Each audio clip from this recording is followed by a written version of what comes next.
बंधु मैंने आप देखी पारे आम चारा नहीं कि आसु नड़िया चारा जोटा कि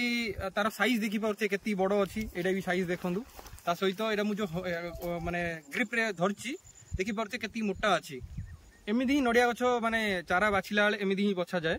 जेहेतु से बहुत गुड़ाए नड़िया गछ था भर आम 3-4 जन जा बाछिकी नहीं आसलु देखो जदि गोटे भी आम गछ देखा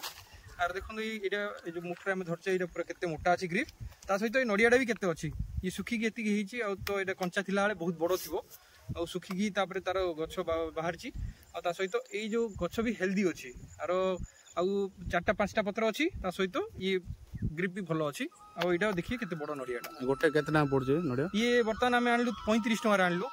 जेहेतु कि मनसून आसी कहीकि 35 टଙ୍କା देले जदि आम गवर्नमेंट तरफ नौचे प्राइवेटली आनुचे 60-65 आनुचे एबे नड़िया ये नड़िया गछ पोता ही आपण माने हमर वीडियो देखुथिबे आ इठे हमरो पोता चलची नड़िया सो प्रति काना गोटो नड़िया से लागियो ता मधुरे गोटो लागे कदळी अछ आगे वीडियो देखे धन्यवाद।